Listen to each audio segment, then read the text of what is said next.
2020년 6월 6일 작은마을교회 말씀 묵상을 시작합니다. 우리 다 함께 찬송가 40장 함께 찬양하겠습니다.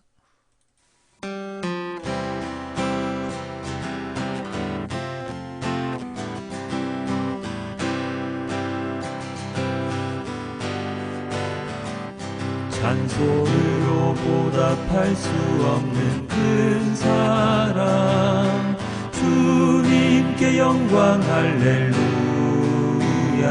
형제 자매 모두 함께 모여 찬송해. 주님께 영광 할렐루야. 하나님의 자녀여 크게 찬송 부르며 밝고 거룩한 길로 기쁨으로 나아가 주의 보좌 앞으로 속히 들어가겠네. 주님께 영광 할렐루야. 우리 받은 주님 은혜 한량 없도다. 주님께 영광 할렐루야. 기쁜 찬송 부르면서 천국 가겠네. 주님께 영광 할렐루야. 하나님의 자녀여 크게 찬송 부르며 밝고 거룩한 길로 기쁨으로 나아가 주의 보좌 앞으로 속히 들어가겠네. 주님께 영광 할렐루야. 잠시 후에 우리 모두 주를 보겠네. 주님께 영광 할렐루야. 영광스런 보좌 위에 거룩하신 주, 주님께 영광 할렐루야. 하나님의 자녀여 크게 찬송 부르며 밝고 거룩한 길로 기쁨으로 나아가 주의 보좌 앞으로 속히 들어가겠네. 주님께 영광 할렐루야. 만국 백성 천국에서 소리 높여서 주님께 영광 할렐루야. 영원토록 주의 공로 찬양하겠네. 주님께 영광 할렐루야. 하나님의 자녀여 크게 찬송 부르며 밝고 거룩한 길로 기쁨으로 나아가 주의 보좌 앞으로 속히 들어가겠네. 주님께 영광 할렐루야. 하나님의 자녀여 크게 찬송 부르며 밝고 거룩한 길로 기쁨으로 나아가 주의 보좌 앞으로 속히 들어가겠네. 주님께 영광 할렐루야.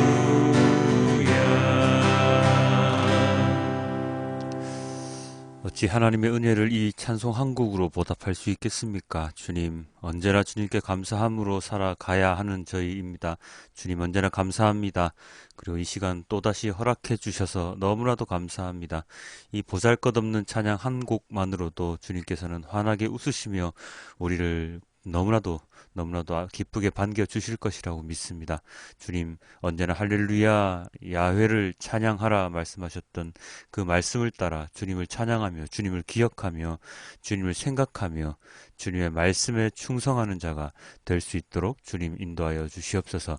마가복음 묵상을 통하여 예수님의 흔적을 따라갑니다. 예수님의 말씀을 따라갑니다.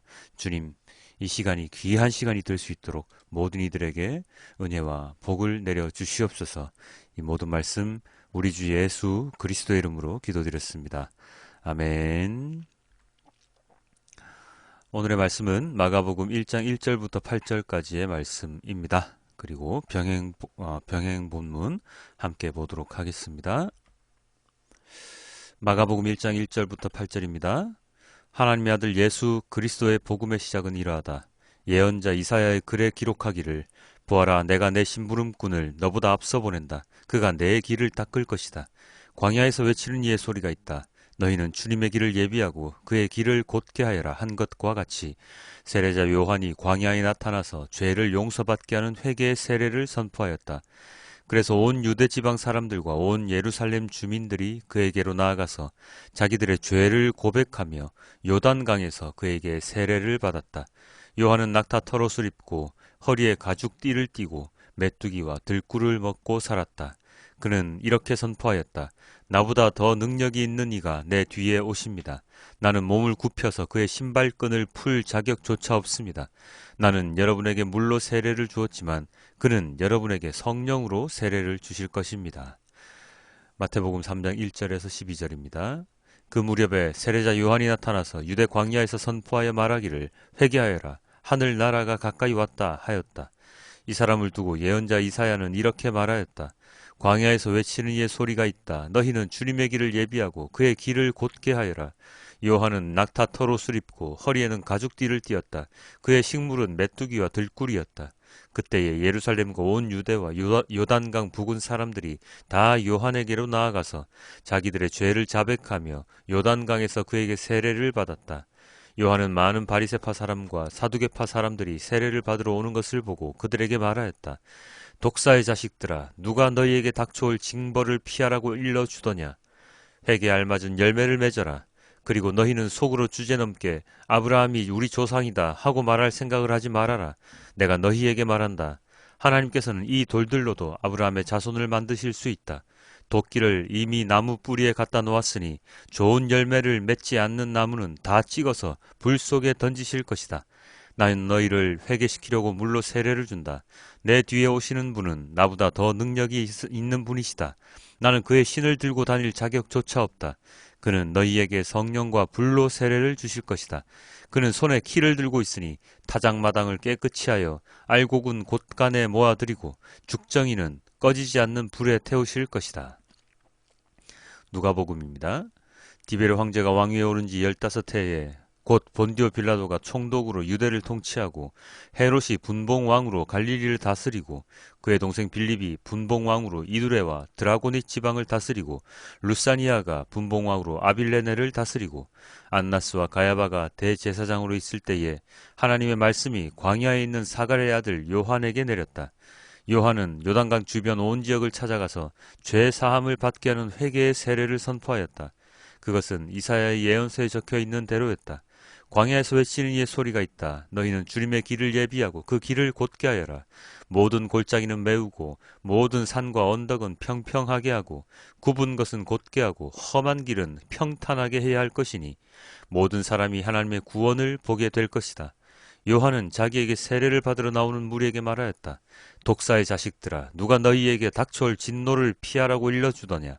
회개에 알맞는 열매를 맺어라. 너희는 속으로 아브라함은 우리의 조상이다 하고 말하지 말아라. 내가 너희에게 말한다.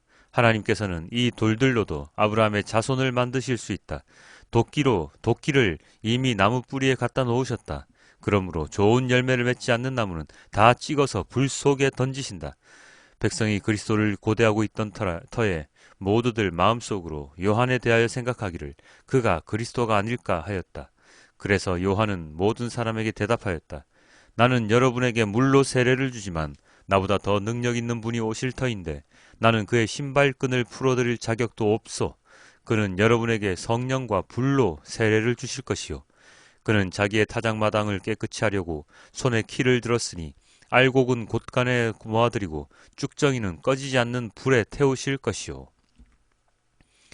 요한복음입니다. 유대 사람들이 예루살렘에서 제사장들과 레위 지파 사람들을 요한에게 보내어 당신은 누구요?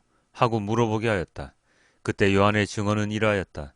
그는 거절하지 않고 고백하였다. 나는 그리스도가 아니요. 하고 그는 고백하였다.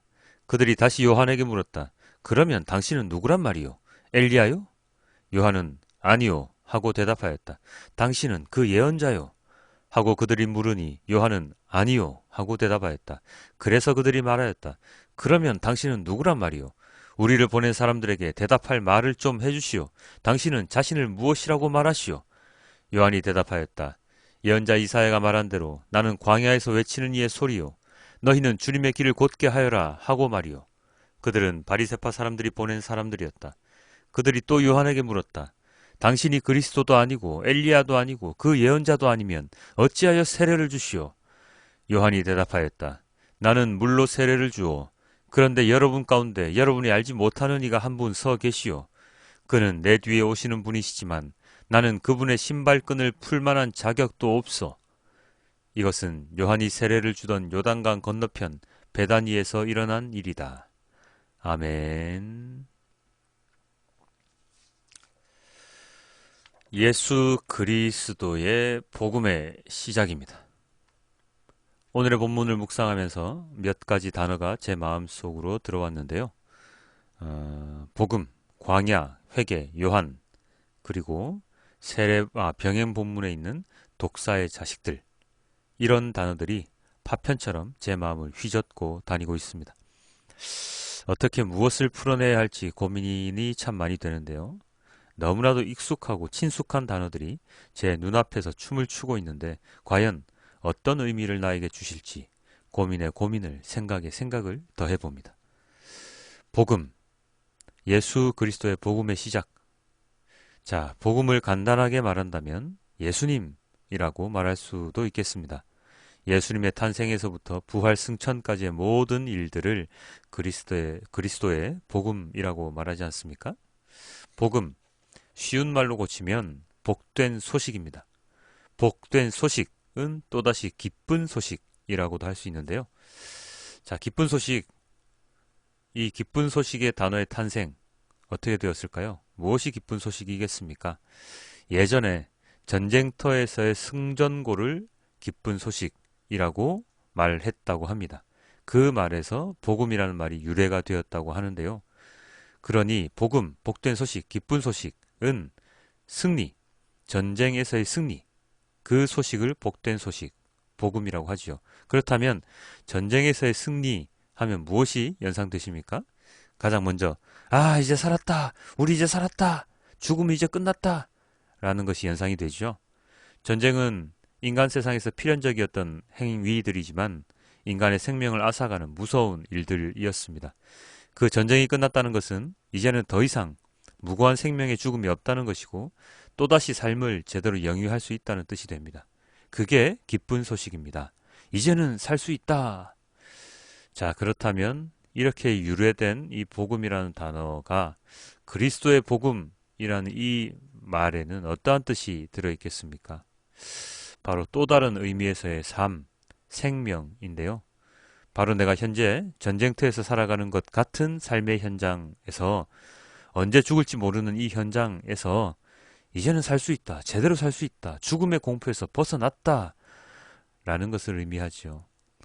근데 여기서 살 수 있다라고 하는 것은 어떠한 삶을 의미하는 것이겠습니까? 전쟁이 끝나면 평상시의 삶, 예전에 살던 그러한 삶으로 돌아갈 수 있죠. 원래의 삶으로 돌아갈 수 있습니다. 물론 많은 회복의 시간이 있겠지만요. 자, 그렇다면 하나님의 복음, 예수 그리스도의 복음은요, 어떤 삶으로의 복귀를 의미하겠습니까? 그것은 회개라는 단어와 연관을 지을 수 있겠는데요. 통상적으로 회개라는 단어를 이렇게 말하지요. 죄를 용서받는 것, 그리고 또 뭐라고 말하죠? 세상을 바라보던 우리의 시선을 하나님께로 돌리는 것이라고들 말을 많이 합니다. 자, 회개라는 단어를 메시지 성경에서는 이렇게 번역합니다. 삶을 고친다. 삶을 고쳐라. 회개하라. 삶을 고쳐라. 자, 삶을 고치는데 어떻게 고칩니까? 바로 하나님께서 세상에 처음 창조하셨던 그 인간의 모습, 그 인간의 삶으로 돌아가는 것, 그 삶이 될 수 있도록 고치는 것. 기계가 고장나면 공장에서 출하될 때에 그 기능을 할 수 있도록 기계를 고쳐서 올바른 쓰임을 받게 하는 것. 그렇죠? 그런 것처럼 우리의 삶 또한 세상에서의 모든 일들로 인해서 고장이 난 삶인데 그 고장난 삶을 고쳐서 하나님을 바라보는, 하나님께서 처음 창조하셨던 그 인간의 모습으로 돌리는 것을 의미합니다. 하나님께서 시선을 돌리는 것, 하나님께서 창조하셨던 그 삶으로 돌아가는 것, 그 삶을 고치는 것, 이 회개, 이 삶을 고치는 것을 허락해 주신 예수 그리스도의 복음이 바로 그리스도의 복음, 복된 소식, 기쁜 소식이 되는 것이죠. 자, 그런데 이 복음의 외침을 세례 요한은 어디에서부터 시작을 했습니까? 바로 광야에서 시작을 했지요. 광야에서 외치는 자의 소리가 있어 라고 했듯이 광야에서 그는 처음 외치기 시작했는데요.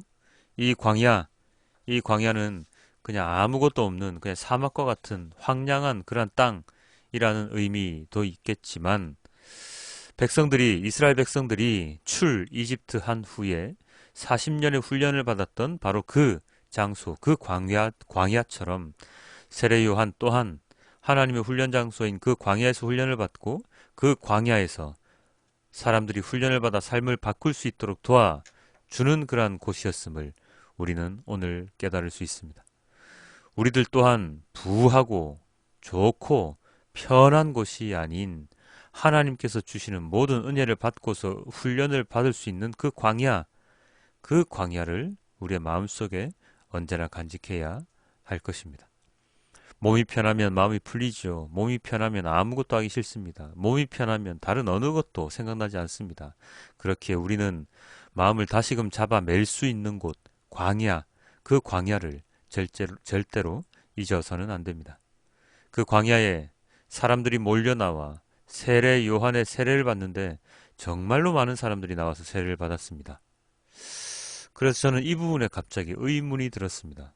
왜 갑자기 온 유대에서 예루살렘에서 왜 갑자기 이 광야에 세례 요한에게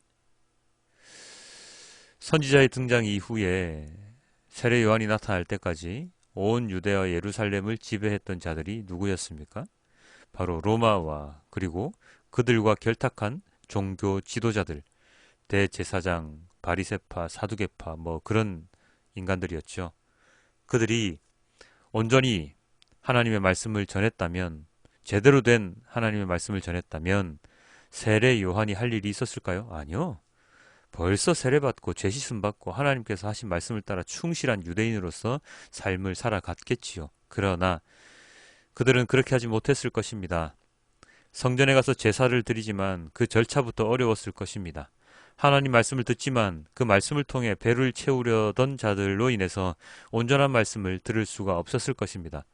그런 갈증이 온 유대와 예루살렘 지역의 사람들에게 있었겠지요. 그런 때에 세례 요한의 소식을 들었습니다. 무언가 궁금해서 그곳으로 나가봤겠지요. 나가봤더니 많은 사람들이 정말로 눈물로써 아니면 기쁨으로써 세례를 받으며 죄 용서를 받는 모습을 보았을 것입니다. 그래서 그들은 마음을 먹게 되지요. 세례를 받겠노라고. 그리고 그러한 소문이 입소문을 타고 요한에게 사람들이 몰려들게 됩니다. 예나 지금이나 입소문은 참 빠르죠. 그 입소문으로 사람들은 요한에게 나와 그들이 생각하기에 진실을 외치는 요한의 말에, 요한의 세례에 동참을 하게 됩니다. 자, 이제 여기서 이제 끝마치면 되는데 이런 동참에 꼭 빠지지 않는 자들이 있죠. 바로 종교 지도자 세력입니다. 마가복음 본문에는 없지만 다른 병행 본문에는 있었지요. 요한에게 나온 자들 중에 누가 있었습니까? 사두개파, 바리새파 사람들이 있었습니다. 그리고 요한복음에 따르면 그들은 요한의 정체를 무척이나 궁금해하며 물어보았습니다. 당신은 누구야? 당신 무슨 자격으로 세례를 줘? 하고 말입니다. 그때 요한은 나는 내 뒤에 오실 메시아의 앞선 자야. 나는 그리스도가 아니야. 나는 메시아에 대한 말씀을 꼭 드라마 예고편처럼 들려주라고 하나님께서 예비한 사람인데 나는 물로 세례를 주지만 그는 불로 성령으로 세례를 주실 것이야 하고 말입니다. 그리고 또한 그들에게 일침을 놓치요. 뭐라고요? 야 이 독사의 자식들아 하고 말입니다. 함께 말씀 묵상하시는 여러분, 우리는 누구입니까? 무엇을 하는 사람들입니까? 무엇을 해야 하는 사람들입니까? 이 질문을 우리가 태어나서 생각을 좀 할 수 있게 되는 나이가 되면 끊임없이 반복하지요. 이 질문의 해답을 찾고자 많은 사람들이 노력을 다합니다. 꼭 파랑새를 찾아다니는 어린아이들처럼 말입니다. 그 답, 우리가 평생 안고 가야 할 그 질문에 대한 답, 저는 오늘의 본문에 있다고 생각을 합니다. 우리들은 하나님의 자녀들이며 우리들은 하나님께서 만드신 그 삶으로 돌아가야 하는 자들이라는 것을, 그리고 하나님께로 돌아가는 그 길에 많은 사람들이 함께 동참할 수 있도록 알려줘야 하는 사람들이라는 것을 말입니다. 그 작업을 맨 처음 시작한 자는 세례 요한이었으나 그것을 허락하신 분은 바로 하나님이시며 그것을 이루도록 우리를 이끌어 주시는 분은 바로 예수님이라고 말입니다. 세상에서의 죄를 피할 수는 없지만 그 죄만 바라보며 살아가는 것이 아니라 그 죄를 용서해 주실 하나님을 알고 주님을 바라보고 살아가는 삶이 우리가 살아가야 할 진정한 삶임을 오늘 이 본문을 통해서 이 시간 깨닫습니다.